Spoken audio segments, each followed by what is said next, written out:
Welcome to the Founders Forum podcast, brought to you by the Foxwell Founders, where we interview some of the hottest minds in D2C right now and deep dive on their area of expertise. Everyone that we interview here is a cherished member of our Foxwell Founders community of over 550 advertisers worldwide and are at the cutting edge of what is working right now. I hope you enjoy this, and if you have any questions, feel free to let me know. Andrew at Foxwell Digital. And now let's get stuck into this week's episode. Here are Edwin and Tris, our hosts.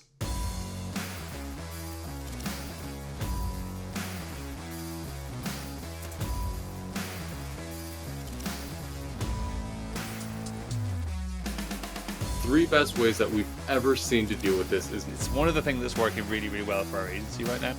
Question of the week, right? he's going to spill all the tea on TikTok for us. What is the oh wow strategy of the moment? If it's working, if it ain't broke, don't fix it.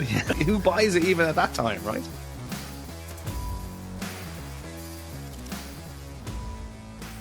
Guys, welcome back. We have another episode of Founders Forum. I'm your host, Edwin.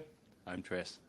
We have Rahul with us today. He is a two-time, he's exited twice, the man with the beard. He is the head of paid digital at Reach. He also has his own brand. The man practices what he preaches. Tris, kick us off. Rahul, welcome. Thanks so much for joining us. Tell us, listen, this isn't your first venture, the brand that you're launching here. Edwin mentioned you got a 2 times exit. Tell us a bit more about what you're doing. Feel free to brag. We're dying to hear more about what you've done. Yeah, definitely. So prior to the agency, I was, the first kind of brand I initially started with was, I'm pretty sure it was like a lot of people was like dropshipping brands. That's the best way to kind of learn and practice. So that's kind of how I got my first gig, was like just practicing a lot. I used to be a developer, so in my spare time, I used to practice, just learn things, everything to do with dropshipping. So the first venture was like a big failure. Lost a lot of money, I think, $20,000 to $30,000 easily. Everything what I was earning was just going straight into the brand. The second brand I started was going relatively well. I was like selling like teddy bears or something like that. Is there money in teddy bears? It was like it was almost like Ted, like when you squish Ted, it would have like a voice. It was like that. I started running that up when the TED movie launched. Nice. So that was going really well, and then I went to go drop another set of like another order of inventory, and I wired my supplier like $20,000 for the next batch, and then literally no response from the supplier. He was completely ghosted. No. I had to figure out how to get. First of all, I couldn't get that money back. Then ads were still running, so I was losing a lot of dollars there, and I had to refund everyone that was essentially already purchased. Couldn't really do anything. So that was the second venture that just completely went out the window. Did you ever find the dude? What was it? Sorry. Did you ever find him? No, he just like apparently he did this to a lot of other people. So I like got in contact with other founders who used him as a supplier because he had like multiple different factories. And he had just completely ghosted everyone like pre-COVID. Jesus. So yeah, we were all trying to figure out. And one guy I was talking to, he's like, "Yeah, I've been talking for like a couple of weeks now, and he hasn't responded." So, and how many times had you ordered from him before he ghosted you? Oh, we were working together fine for like 4 or 5 months. Okay. And it was just like, it was a good relationship. We had like a process and a system. And then ever since that, I learned like, okay, I need a backup of like a supplier, like on my next brand. I need to make sure we have like backups of like manufacturers and also 3PLs. Otherwise, it's just, I don't want this to happen again. So it was a good lesson learned and a very expensive one. Sounds like it. $20,000 for everyone else can learn. So having a backup on a supplier, but also 3PL, you mentioned. Have you been burnt by 3PLs? Not really, but it's like, if you have a manufacturer issue like that, it's always good to just have like a backup for kind of everything else. So I have like a really good list of 3PLs even till this date, where I've got like 3 to 4 in my pocket where I can like leverage. And same with like manufacturers, I've got one for a couple of niches. If I wanted to like start a new brand for like a hair care brand, I know who to contact in terms of like products and like where to find ingredients and stuff like that. So it's really helpful for that sort of situation. Okay. Imagine. So yeah, that went not so great, and then I started the next one during COVID, and that was, I don't know if you guys know of Iconic. Yes. Yeah. Yeah, so it's very similar to Iconic. So my friend was like an artist. We used to run some of the ads for Iconic. Oh, that's so funny. Yeah, yeah. So essentially, when I was doing my product research, I was basing it off Iconic. So we used to sound like off some of our motivational. ads. Yeah, yeah. Just like Control C, Control V. Okay. It was a lot of motivational artwork. So instead of like ads, we started with like influencers. So I used to go. Do you guys follow NBA at all? Yeah. Yeah. Do you know like Kelly Oubre? Yeah. Okay. Yeah. No. So like we shipped out products to like his dad for like his birthday and stuff like that. So we would go try to figure out how to get to like influencers and like celebrities. I've heard And I stuff used to like go this to like before. everyone's following, and I used to find people with the lowest amount of followers, and I used to seed product to them in Makes hope sense. that, hey, can you get in contact with this person? They follow you, like the celebrity follows you. Would love to work with them. So that was kind of like my way to get to the celebrity. I've heard it's- stuff like that before. Yeah. Yeah. I've heard stuff where people try. I think it's Lululemon and other people like that. They used to get to the trainers. Like nobody's trying to talk. Everyone's trying to talk to Kobe Bryant's coach. They're trying to talk to his agent, but then nobody talks to his trainer. Exactly. That's what we did through IG. Is like, let's say like Drake follows like one of us. I will try and go ahead and talk to you guys first in order to get me in touch with Drake. Yeah. That's Wait, what I did you did. get in touch with Drake? Like, did it work? No, I was trying to though. I was really trying. A lot of celebrities that we got the prints to, Yeah. but they couldn't post for us because it was against their contracts. So they would just do like a story, but that story would generate like hundreds of thousands of dollars. You know, Oh. Amazing. because A it's lot of just, reach. the reach, yeah, it's just Yeah. like 3 million followers, 4 million followers. So that's how initially we started growing it, and then with print on demand, I was just like, yeah, we just got to exit this while it's like at a hockey stick growth. Okay. I don't really see much potential, so kind of left that. And then started the second one, which is kind of in like a similar niche, print on demand again. And then applied the same playbook, and then sold that for around 350K, which is a nice little check. And then now we're kind of starting. 2 months ago, we started like this new supplement brand called Saku, which is like essentially like helping solve, like not solve, but like helping with menopause for women 35 and above. It's a good niche. Good niche. Yeah. So slightly off piste. So just slightly on that, like in terms of your exits, like, you know, just talk us through kind of. This isn't something that's in the pre-script, but actually really interesting. How did you find someone to buy your print-on-demand brand? Like, did you go on a marketplace, or did someone come and find you, or how did it work? Yeah, so the first one was through when Shopify had Shopify marketplaces. They used to have their own platform similar to like Acquire or like Flipper.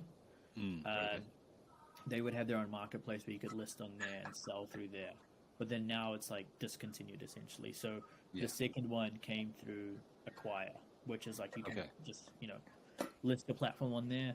And then eventually you become friends with like a lot of these brokers who sell businesses for a living essentially. So like now, for example, if I had to sell or if I had to even buy another one, I would go ahead and reach out to these guys because they have like, you know, 10, 12 businesses in their portfolio that are ready to essentially like, you know, buy or sell. Yeah, nice one. I like that. That's so it's kind of it's a broker's world, really, buying and selling business. It is a broker's world. Like, and that's what made me start the Acquire Weekly newsletter, is because I was actually, once I sold that, I was looking for an acquisition because I was getting bored, and I didn't find anyone who was like breaking down deals, like acquisition deals. I know John from Foxwell. He was kind of doing that, so I talked to him a lot as well. But it was just like, you know, when you look at a deal, it looks great on paper, but then when you get behind the P&L and you really start to dive into things where, you know, the owner's not claiming like a salary and all these sorts of things are happening, or they'll claim like a massive salary, and it's like there's all these sorts of numbers that happen behind the scenes that give like a false narrative on like the valuation. So even when selling, the whole selling process takes like 3 to 4 months, even longer, you know, because you're talking to like so many people. Half of the people just want to steal your idea. Half of the people just want to look at your numbers like competitors. So you have to sign like a lot of NDAs. So it's just and then half of the time people don't even have the funds to acquire it. Wait, Wow. so, Wow. so tell us then. This is really interesting. So I guess tell us currently, what are the multipliers, or like what are the valuations, and obviously they're different at different tiers. And so tell us like where, because you have your finger on the pulse, right? So tell us where is that sitting at the moment? It's much lower after COVID. Okay. Like pre-COVID, you could sell for like I think like maybe maybe like 5x multiple. Of EBITDA or of top? EBITDA, yeah. Okay. Yeah, but now I think it's closer to like 2 or 3. Okay. But again, it just depends on your business, right? If your business is solely ads based, it will sell for like a lower multiple because that's more of like a skill. Okay. It depends a lot on the team who's running it. But if you've got like a subscription business, that has a higher multiple already. If you're in the health and beauty, higher multiple versus like if you're selling like keyboards or something like that. So like it all depends on like industries, and also depends on like what your revenue channels are. Like for example, one of our clients got acquired, and during the acquisition phase, nothing changes in terms of revenue really, like because all their revenue came from like PR articles, essentially, like publications. So it's like that's like constant. The traffic is relatively constant. Okay. The only variable thing that will change is like ads, and then Okay. like, if we left, then that would change. So valuation for them was quite high. Okay. So it's a lot to do with if you're dependent on ads or not. If you're getting if you've got multiple income or like traffic sources that will drive revenue. I suppose recurring revenue is also a massive impact on that as well. If you're hair care or whatever, it's going to be high recurring revenue. Yeah, that's right. Is that the thought process on this upcoming kind of this one that you're running right now is higher multiple? This new one, I was like, it's gotta be very well thought out. So my kind of thought process is who's got the biggest wallet size in America, and it's women 35 above,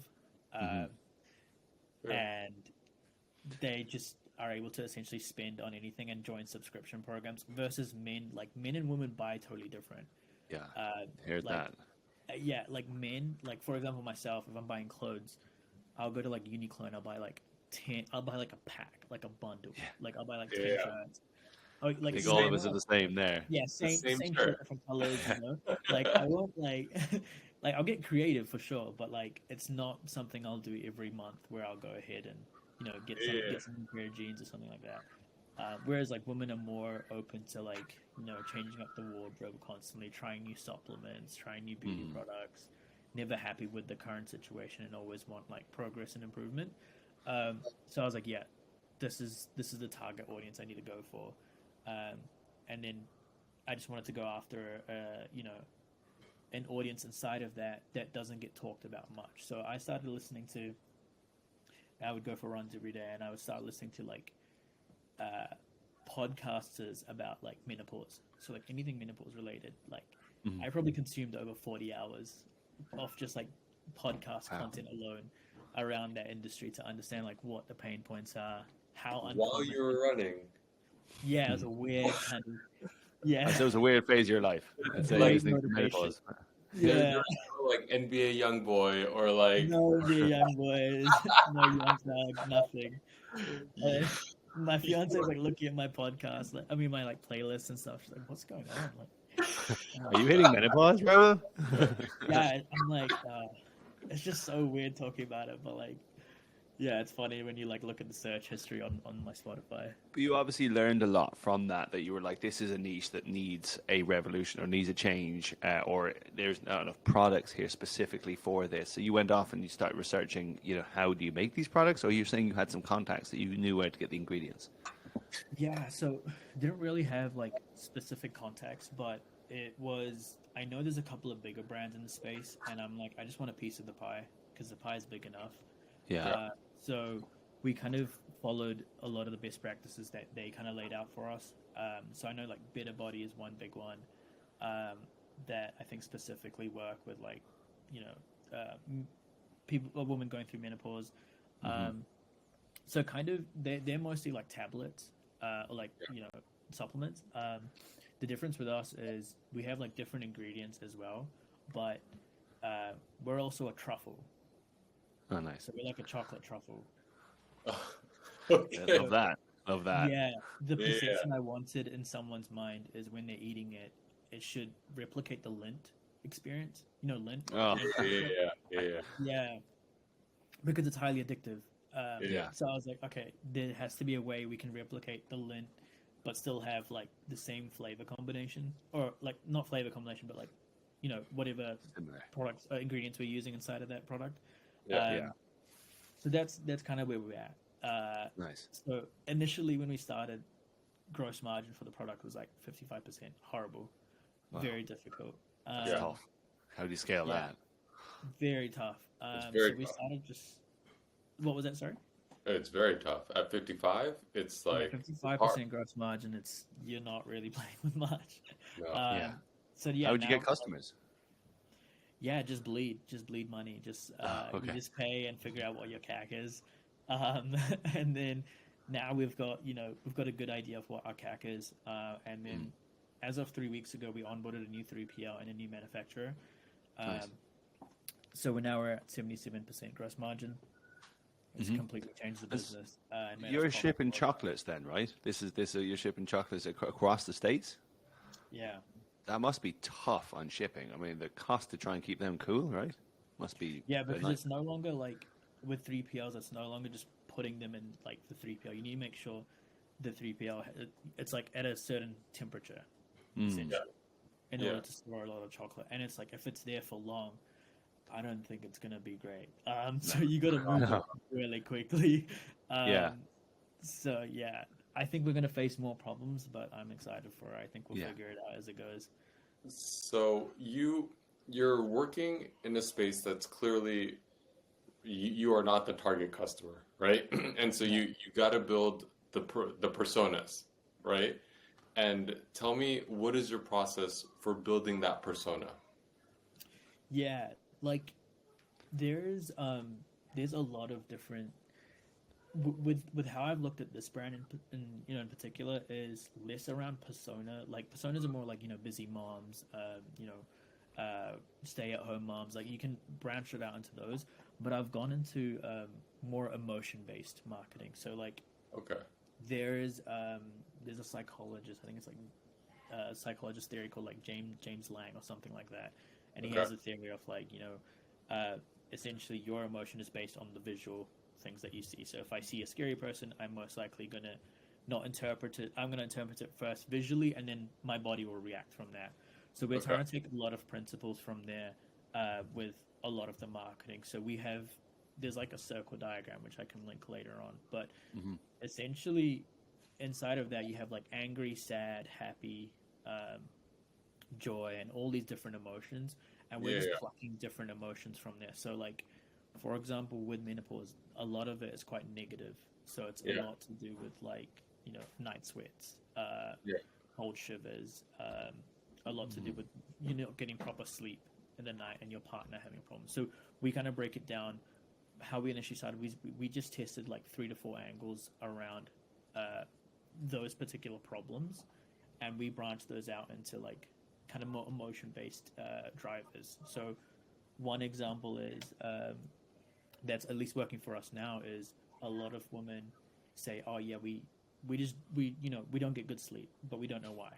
And it's like, okay, cool. So there's like this platform called Listener, which allows you to upload a bunch of questions, and you can survey just like the general public. So we started surveying the general public around what are the main problems that you guys are facing during sleep. A lot of people came back saying like cold shivers and night sweats. So we just immediately started creating all our angles and concepts around just night sweats and cold shivers during the night. And that's what was one of the breakthroughs for us to essentially like get profitable on CAC. It's just by focusing on this one particular angle rather than going after just like saying menopause in specific, if that kind of makes sense. Wait, so tell me about that process. So you're on this platform, it's called Listener, right? And so what are you're just asking like, So it's like have a menopausal women it's like and it's like a questionnaire platform. So when I log in, you can ask a bunch of questions. So yeah, let's say I'll ask questions like, oh, hey, you're going through menopause. Like, what are the common symptoms that you see? yeah, Are there any supplements you're taking? How are the supplements working on you? What are the side effects and stuff like that?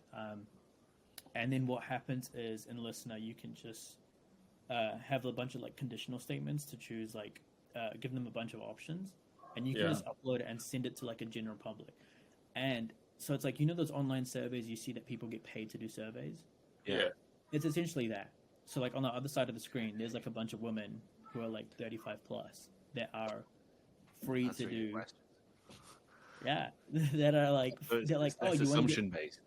It's yeah, less you, assumption based. It's more like actually going and asking the person who's going to buy this, what do you think, or what are you currently doing? What's your literally this problem? whole brand is built off of someone else, not me, off like randoms. I'm literally Nice. asking everything to these people on the internet, and they are just telling me, yeah, like all my landing pages for this brand is built off of some random ladies in America through Nice. this platform. I'll just upload a Figma file, and I'm like, what do you think of this? Break it down. Do these words make sense to you? Is this commonly used amongst like the community in menopause? And then from there, I break down like each section with them, and they'll just like put a bunch of comments on the Figma file, and then that's how we just like iterate on the landing pages. Nice, nice. And is it Listener? Is it listener.com? Like what's it called? So it's called lyssna.com. And your CAC, what did it? Where was it? Where did it drop down to? So you ran like let's start with that. How did it actually end up affecting your CAC? So our initial CAC started at for like a $49 product. It initially started at 110. Okay. Yeah, scary. Trust me. Wow. Holy shit! You're saying Yeah. leak money. That's bleeding. You're dying. Yeah, playing into LTV. Don't worry. Yeah. You were playing that card, right? It's harder when it's your own $110. money, though, right? It's harder when you're actually bleeding. It hurts more. It hurts more. Yeah. So started there, then that dropped to 70 with this new kind of like persona, motion-based targeting. And then we tested a new offer. We were just offer testing like crazy. And we dropped that down to like a 35, and I think this week it's like a 20. Whoa. Yeah. So Whoa, bro. we're gonna break that down. We're gonna break that shit down. That is top, right? So you went from $100 to 35, but 110 to 35 offer testing. So many people are like, just throw a BOGO at it, throw this at like, Nah. no. Wait, What's the offer testing? Yeah, tell us about this offer testing then. It's harder when it's like one product, right? Okay. But usually, how I break it down, like let's say, the general way for other brands we work with is you can use like Lifetimely, Triple Whale, or like Shopify if it's a regular plan. On Shopify, there's a reporting that shows like cart analysis. Have you guys used that before? Mm-hmm. Yeah. Yeah. So cart analysis shows what people are pairing products together with. Yeah. So if it's like a brand that's got like 20 SKUs or something like that, we usually start there. It's like look at the cart analysis, then we'll look at like Triple Whale or Lifetimely and see what people are buying together, and that way we'll make bundles from those products. So that's like figuring out what products need to go together. That's like the first step. Then the second step is like, okay, what is like we figure out what the gross margin is if we had to bundle these two together to make sure we're actually able to make money. Like we don't want to just go buy one get 50% off and we're just bleeding the whole time. So we need to figure out if we're actually making money or not. So we kind of like break that down in a template to see if we're making money or not, and if we're not, then it's like, okay, scrap it, on to the next one. Okay. So what we initially start with is like really simple, and usually with the brand, a lot of brands don't want to do discount off. So the easiest way to go about it is just doing gift with purchase. And then you can also like quiz a lot of customers. So we send out a survey with a bunch of different offers around like what's the most exciting to you in terms of like we're launching like a new bundle, we'll say, and like we just give them a multi-choice question, like what's the most exciting? Is it like a gift with purchase? Is it a subscription flow where you get like a free gift with purchase on the second flow? Is it like a discount off? Is it, free product and you just pay for shipping? Is it as aggressive as that? That is, So you're already which is bleeding. really You're cool. already spending $110 if you're giving them the product for free. It just turns into a charity, right? Yeah. So that's kind of like the phase we were going through. So we surveyed a lot of the customers, and a lot of customers we noticed for this particular brand was anything consumable is it's kind of like really scary for the person on the other side, especially if it's a new brand, right? You're barely on any other platform. You're asking someone to consume a product that you've literally just finished making like 30 days ago. Yeah. And you're telling them it's going to help them sleep better. Like, what is going to make me sleep? So there's a lot of barriers you have to overcome. So that was the main challenge. So the offer that worked really well for us, the first offer we tested was just discount off, plain and simple. You get 25% off, and that just didn't stick. That just wasn't. They thought we were kind of like bullshitting them. Like it just wasn't really working that well. So Everyone's moved away giving from that. 25% off now. Everyone's doing It's that. just Like it's generic, right? yeah. So we kind of moved away from that, and we went into buy one get one X percentages off. But then we were like, why would we make them buy more if they haven't even tried the product? They don't even know us. So it's like saying buy 2 sets of jars, but it's like I don't even know if I like one jar. I Like, don't why want would one I set buy- of jars. Like let Yeah, alone two. why am I going to buy 2? So that went out the window. That was the second one. And then the third one was the one that kind of worked for us. So Okay. this one is a subscription offer. Okay. Essentially, how it works is we'll give you it will be like half price, so it's 50% off, but you go straight into a subscription flow, and you don't get the option to just buy the product alone on this particular landing page. Okay. Okay. So you subscribe for 3 months or 6 months, and the longer you subscribe, obviously, the cheaper it is, or no? Yeah. So how, we talked to a couple of platforms, and what we noticed, these subscription platforms, they said the flow that works the best in subscription is on the second flow. So you have your first billing cycle, right? Yeah. And then your second billing cycle is if you give them like a random free gift, like a surprise, kind of like a mystery gift. Like if you just, get an email that, hey, your second billing cycle is coming up, we're going to send you a free bag.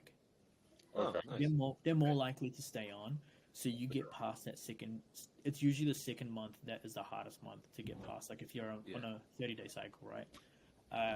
So that helps you retain them for at least 60 plus days. So that's what we do. So we have them on the 30 days, which is easy to get through. Like, I'd say 80% stay on for like the first billing cycle, which is perfect. And then the next billing cycle, we just send like free product. Like not the same product, but we'll send like products that are like, that you can package along with the initial product. Okay. And then so those people stick on longer. Do you find that they refer on? Do they say, look, this is a product that I'm using, or like what other is it? Obviously, it's complimentary. You're sending with so many questions there. Do you find they stay longer because you've given them a surprise and delight after the second cycle? Yeah, we haven't hit the third cycle yet. So in terms of the second cycle, they do stick around. And we've got a bunch of emails from a couple of the customers saying that, hey, we would, love to refer it to friends. Is there like a referral code? And like 2 or 3 customers have sent that already. So it is a bit of positive signal. We had one other customer who's actually a doctor, and she was like, if this really works, I'm going to recommend it to my clients. And I was like, Fantastic. oh, yo, that is Yeah, that'll brilliant. work. Like That is. that is amazing. Please, I will send you whatever commission you want. Like, so yeah, that's like an exciting one. Rahul, I know we're going a lot into this. This is like because this is massively. I mean, we can talk about obviously outreach and everything else, but this is like, it sounds like this is the way it's stuff you do for fun. Yeah, always enjoy doing this. Like, I've been doing like a lot of these ventures for fun on the side, and it's kind of become almost like a major part of like a lot of the learnings that I apply directly across to Reach Digital. which is always, beneficial to all our clients there as well. And I'm pretty sure eventually at Reach, we're going to get to a point where we start building some brands inside of Yeah, the agency. yeah. As the We're actually starting to do that as it happens in Webtopia. So we've changed our corporate structure a little bit. So we have Webtopia, but we have a thing called Webtopia Ventures that we started. Nice. We're starting to invest in brands like this.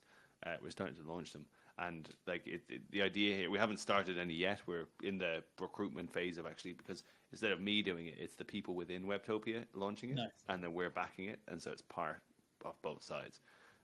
So the idea being that like if you're in Webtopia, you work for Webtopia, you're a media buyer, but you have this idea to launch a water bottle brand. Right, we'll go through all the due diligence, we'll do everything else like that, and then we'll say, right, we'll invest in that, we'll help you grow that. That's really cool. You can use Webtopia tools like email marketing and creative and Facebook ads and all that to start launching that, so you don't have to go and do all that yourself. Yeah, it makes a ton of sense. Yeah, do the team members approach you and be like, hey, Chris, I've got like an idea. Yeah. I'd love to own this idea and help me bring it to life. So we work a 4-day work week. And so what we do is to say, right, in your 4th day, in your 5th day of the week, you can run this as your brand. And they have approached this, probably about 5 team members. Since we launched the idea back in 2 months ago, about 5 team members have come to me and said, I've got this idea, I want to launch this. And so what we do is we take, it's cool, yeah, right. Our thing, can't really see it here, but our thing is we create commercial masterpieces. That's our thing, right? And commercial masterpieces are people passion projects that grow and, build to be something big. They actually help the world. They make a difference. I use water bottles as an example, but it has to be like recyclable water bottles, something like that. The idea here is that it's using our power, using our strength of what we're doing to grow businesses that will actually change. Like, is that something that you think Reach would do? Yeah, I think so. I think we're at the point where we've built like the capabilities now inside the agency, and now it's kind of just like figuring out how to essentially get time back from all of us so that we have time to allocate, like similar to how you mentioned like a 4-day work week, and then the 5th day is like on the brand. I don't think we just don't have that at the moment. I think we're still a little bit away from getting to that position where everyone can spare at least 3 to 4 hours a week that they can allocate towards this. I think that's tough. It's tough. What I will say is that your profitability within the agency will go down. It's something that you have to face. But short-term loss for much longer-term gain. You're starting to push out things that are much more passionate for people. People really give a shit about this stuff, and it's like I'm trying to create an environment where people get up in the morning and go, let's fucking go. Whereas like other people are like trying to avoid this Mondays, on Sunday night being like, oh, another week. It's like, no, I can't fucking wait. Yeah, and I think that's the right environment to create. When you have like team members who can initially create brands inside of the agency, like that's super exciting. Like I don't know who wouldn't really want to do that. So I think it's a really cool initiative, and like pretty interesting to see you guys execute that. Well, we haven't done it. We're on the way, so we'll keep you updated. And happy to share any learnings, because if it's something you guys want to do as well, happy to share learnings with you for sure. Please do. Yeah, absolutely, no problem at all. All right, let's get back into this real quick because we've got a few minutes left, and I want to talk specifically about Reach. Just kind of hear more about so obviously you're head of performance. Is it head of performance at Reach? Is that what that's your title? So tell me, what's performing right now? I see obviously on your Twitter you're talking a lot about the different creatives and everything else. You're hiring a lot of creative strategists, you said in the intro there. So why? What's the need for that at the moment? Yeah, I think a lot of our service offerings lately have been like a combination. So I think maybe 5 months ago we started suddenly getting really good at creative.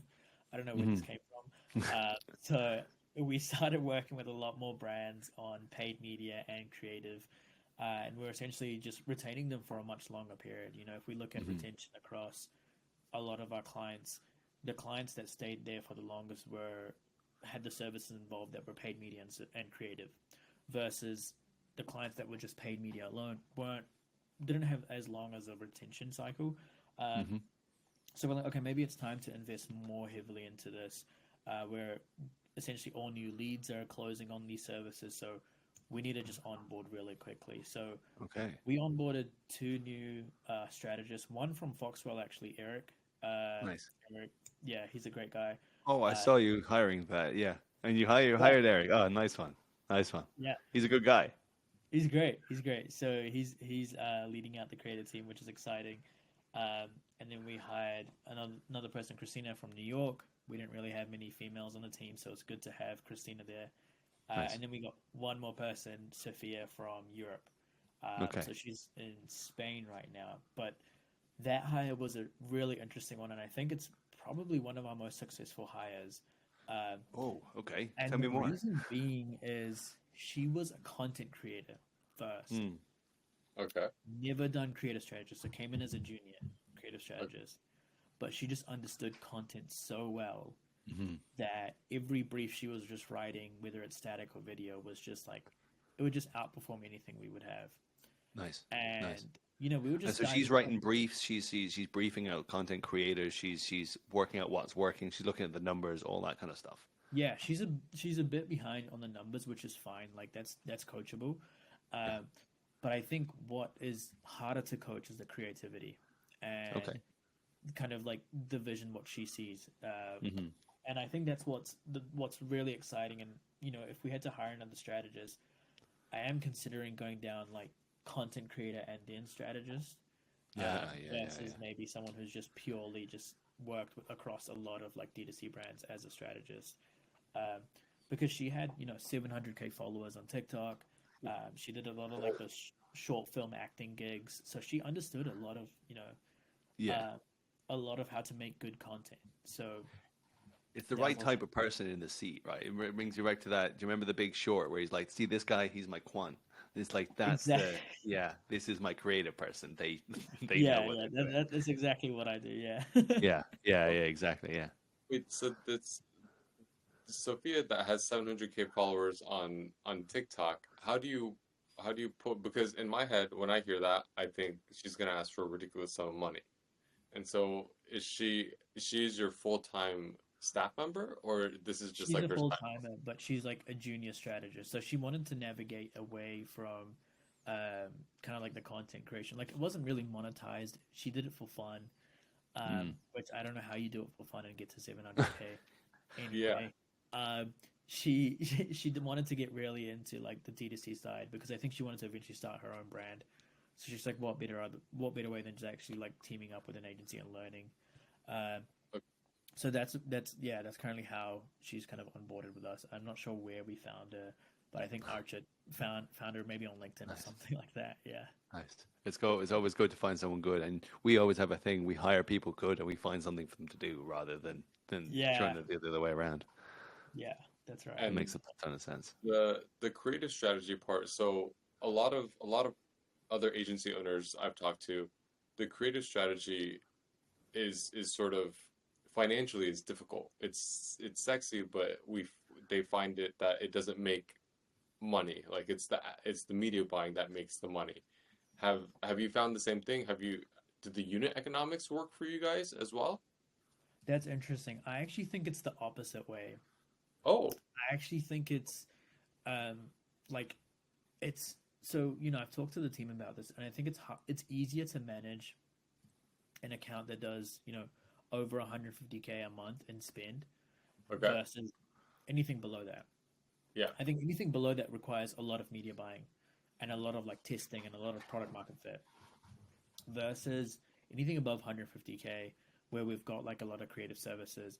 The thing that's going to move the needle are like literally 2 things, and it's not that complicated. It's just like your creatives and your offer. Like there is nothing else apart from like channel diversification. Like, so apart from those 2 things, like, yeah, you can run it on cost cap, you can run it on lowest cost, whatever you prefer. Like, be my guest. I was gonna say you caught up on that now. Yeah, but like in reality, it's your creative and it's your offer. You know, what specific audiences are you speaking to in your creative?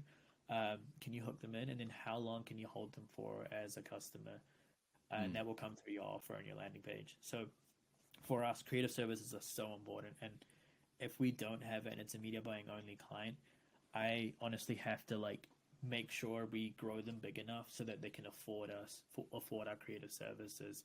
And I kind of try and map it out as quickly as I can. So I can be like, hey, like I'm going to try to do the forecasting for this brand for like the next 3 to 4 months in terms of where we're looking to hit.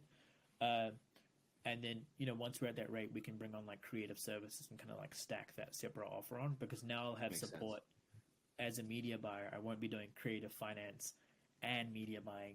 I'll just be doing media buying and finance. And then I have support with creatives on our end at least.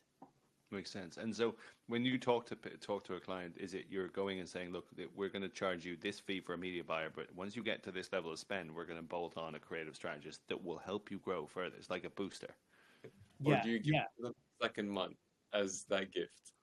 Yeah, we've done that a couple of times where it's like some clients have been quite worried about signing on. It's like, okay, look, we'll give you 5 or 6 ads for free to sign on as a sign-on thing. It's like as a thank you thing. And that usually gets them across the board as like having like, $1,000 worth of assets come across as like, it's a great, buy on. So It's a sweet, all right. yeah. So definitely try that out if you guys are looking to do that. I like it. And so talking about the creative strategy process, like how are you selling that? Like if we're talking to a brand and they're spending 40 grand a month and they're looking for a 3x, so they're making 120 odd K a month, like on those numbers, you get a media buyer in there, but like, are you looking at saying, right, okay, to go to, spending 100 grand a month for 40, like 30 or 40, what do you need? You need a media buyer, you need a creative strategist. And what is that creative strategist doing? How are you selling it to them if I'm a brand? Yeah, so I think usually a pod, I usually try to sell like a pod structure. So media buying, creative strategist, and your editor, like graphic designer, editor. I think when you're at that media buying stage, what is, you mentioned like 40K a month. A lot of the creative execution comes from the client. So in my scenario, I'll do a lot of like the briefing, a lot of the strategy that, hey, we need to focus on these specific things. And then the client will either go ahead and execute on those, or they'll have like an internal staff member that will do it as well.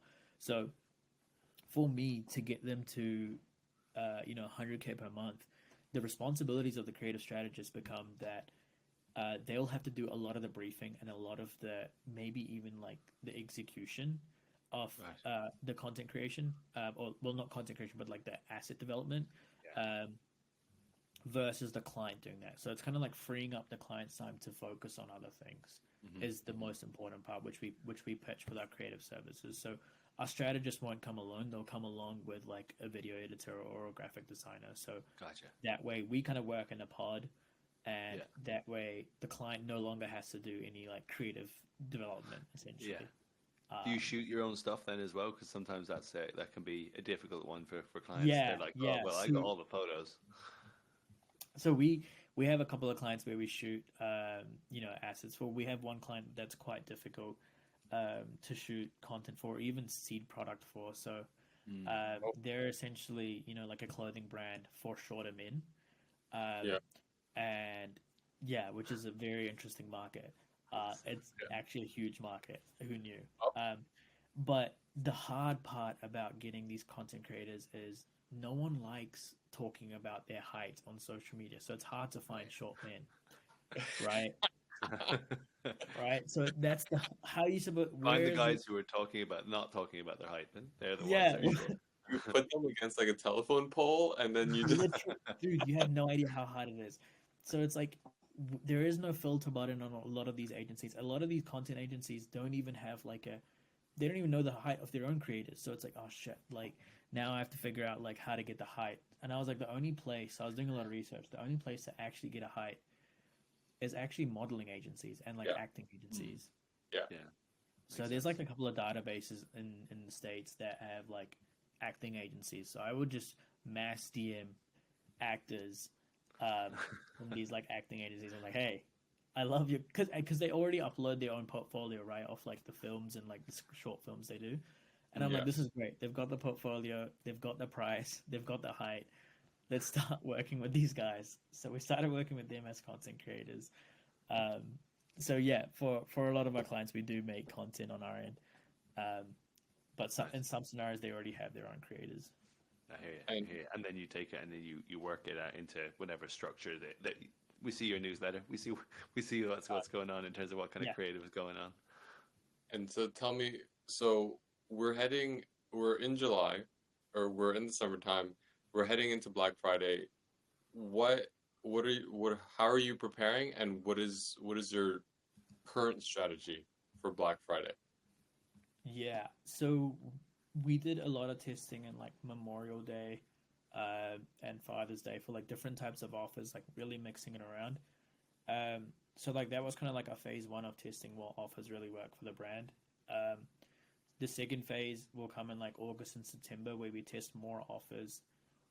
It could be like we just create like a random brand day, or maybe like a birthday falls in that month for the brand, or maybe there's actually a holiday event coming up that we can leverage. So it's just the phases are just testing different offers to see what works. Okay. And then what we'll do is we'll try and compare that to the baseline of what we did in Black Friday, like what offer we ran during Black Friday. And then during these months, we're also testing out different like post-click experiences. You know, could be like different landing pages, could be like a longer form product page, either one of those. And then we see which one just has like the highest like revenue per session or even conversion rate. And then we kind of go with that, leaning into like, Black Friday. So there's a lot of test and learn. The whole thing, it sounds like a lot of the process you do is just have a few things you test and then go with that. Yeah, and that's the common strategy. I think a lot of, good businesses follow is just like making sure everyone says test everything, but it's like as much as that, that's important. I think it's important to like test and review rather than just being like, oh yeah, we tested this on Facebook, it doesn't look good. It's like, well, why didn't it look good? Like, let's actually dive into some results. Let's like document it on like just a simple Excel spreadsheet, get the numbers in front of you, and then we'll figure out like why that didn't work. And then like, let's reflect and review, like almost like a retrospective, which I think is the most important part when you run a lot of these tests. So there are offers that you could do obviously for subscription products. And so if you have, let's say you have a clothing apparel product, right, that doesn't have like a subscription element, a recurring element to it, what are some offers that you might queue up for testing for that kind of brand? Yeah, you said this was for cooking? Clothing, like a clothing and apparel. Yeah, for clothing and apparel, the best offers we run, like we've got a couple of clients in that niche, is discount off, or the other one is like similar to how I mentioned before. It was like bundles, like having like a stack of just like shirts in different colors available. That is like the best way, like a 5-pack. You'll see True Classic do this a lot, where they bundle a lot of their shirts together, either same colors or different colors. Because that's just how like men shop, is like they like to buy in like higher quantity, and they only like to buy once, and the next time they buy is like probably a while away.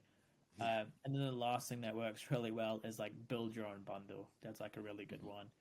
And you can have like a lot of these Shopify apps where you just put it on a page, people will go ahead and add to cart a bunch of things, and then you just like gamify the process. So like, oh, you hit $50, you'll get like a free pair of socks, hit $80, you get free shipping, hit $120, you get something else. So it's like gamifying that process, making it a little bit more fun, usually is what works for like a lot of these apparel brands.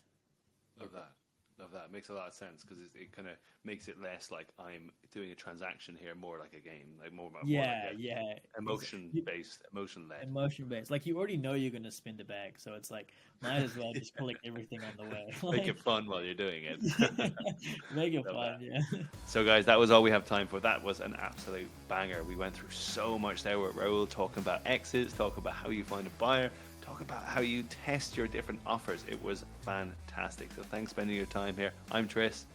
I'm Edwin. And I'm Rahul. Talk soon, guys. Thanks a mil.